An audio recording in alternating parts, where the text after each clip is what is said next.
Andy. This is Jody. I don't know if you remember me. You bought my mother-in-law's house. Well, we have another house that we've got to put up for sale, and just wanted to see if you would be interested in it.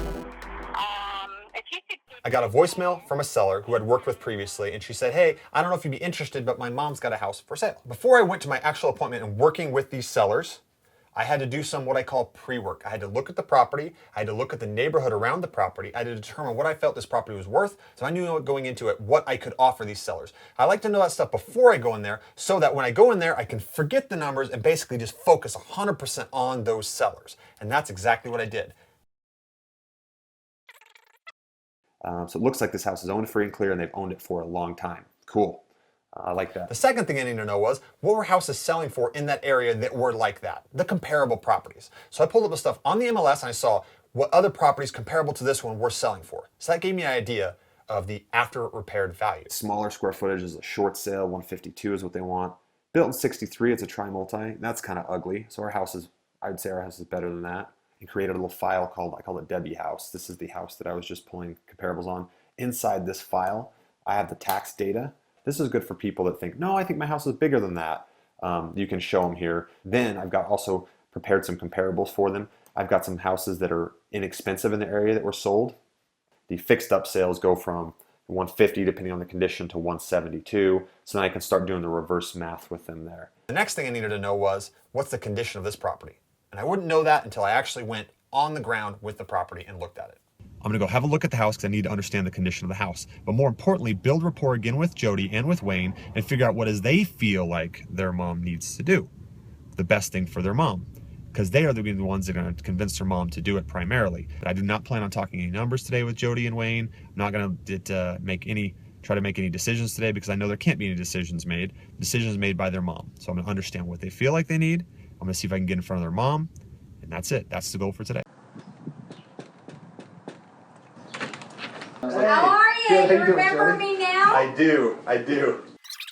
I was 4 years old when my parents moved into this house. Oh really? You grew up here? Yeah. Wow. Yeah.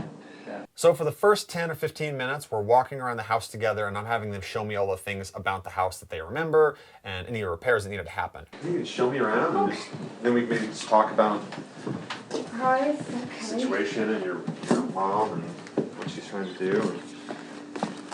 So you lived here too. You grew up here. Yep. Oh, a record player, nice. I'm just confirming in my mind what I think it's going to cost repair-wise, but I already did my pre-work before. I know what this property's worth. That stuff's all done in the first 30 seconds. I know exactly what that is. But walking around the house is more having an opportunity to have a conversation with these sellers or these other decision makers.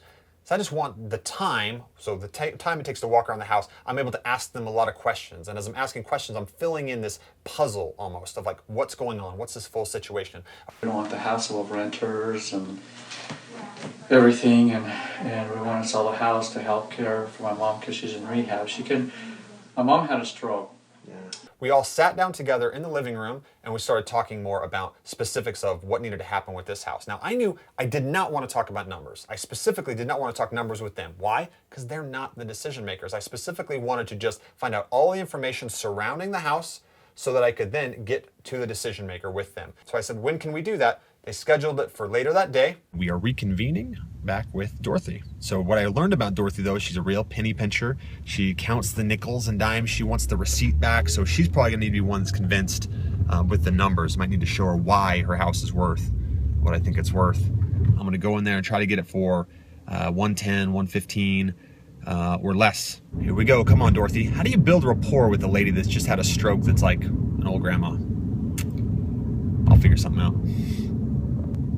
You know, an interesting thing that Jody mentioned to me was her mom doesn't like to have bills. So right now she can't pay her bills because she doesn't have any money. See if we can get her to want to go for some money today. So maybe I'll pull out the old earnest money today thing. I can write you a business check for the amount of the earnest money. You can deposit that today and go take care of your needs. Pay your cable bill, pay your rent, pay whatever you need to take care of right then. And sometimes just that immediate cash pushes people over the edge. Mom, this is Andy. Hey Dorothy, how are you? How are you feeling? Not too bad. And I'm thinking to myself, is she emotionally attached to this house because she's lived there for so long? I wanted to have all the information surrounding this decision so that I could help them make the best decision for them as it pertained to me purchasing the property. Money-wise, No, not so much money-wise, but Oh. you really do want to sell your house? Not want to, but I don't want to, but I can't go back to it. yeah. They said that you're paying for the utilities and taxes and Yeah. insurance and stuff right now. Yeah, So and you're not even living there, so exactly. it's a waste. Yeah. I've gone through the house. It's a great house. They've told me all Particularly that. the property in the back. Yeah, it was nice. I mean, you got a deep lot. It's really nice. Oh, yeah. Yeah. We're trying to compare your house with the ones that are in the neighborhood. They're already in your Oh, neighborhood okay. too. Yeah. You're not going to pay any commissions with me because I'm the buyer. I'm just going to pay cash for it. So what are you offering for the house? Given that, I would love to buy it for like the 103, 105, but I got a feeling Dorothy's going to be nuts about that. What do you feel is fair? You've heard these things. You guys, what do you feel is fair? So when we met him at the house, Mom, we were thinking around 130. I was thinking. We got to a point where we were kind of stalemated a little bit, where they were like, well, here's your offer, and here's what we're trying to do. And they said, okay, well, we'd like to talk about it.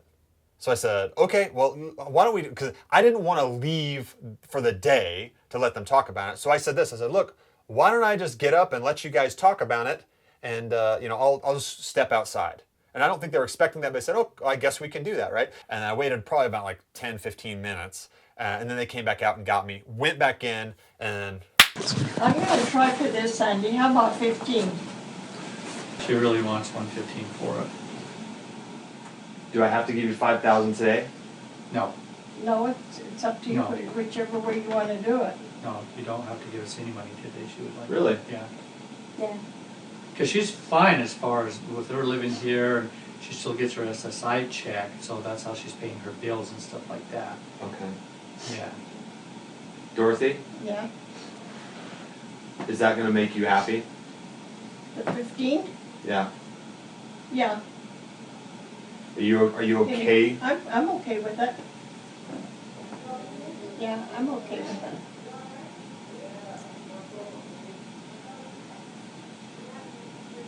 All right. You go for that? Okay, we'll go 15 then. Okay. Make sure you say 115, Mom, not 15. Got him to sign it right there. Walked out with, boom, a contract. Giving her the 115 was the right thing to do, and that's what I did. And it still works for me, so it was great. Loved it. It was good getting back in the saddle again. I've got a great list of buyers. Found one person that was interested in purchasing it for the price that we were interested in selling it for, and I ended up wholesaling that property for, I believe, a $15,000 profit. But the beautiful thing about getting a deal is, once you've signed it up, you've got multiple different exit strategies. You can do anything, because if you have a deal, the world opens up to you. So this video has been on my website for $97, and it's absolutely worth $97. People have paid $97, but I recognize that that content is the most valuable to a new investor. And new investors sometimes don't have the money, or they feel like they can't justify in their mind paying for things, right? But here's the deal. Because you watch this video right now, I'm pretty much going to give you this video.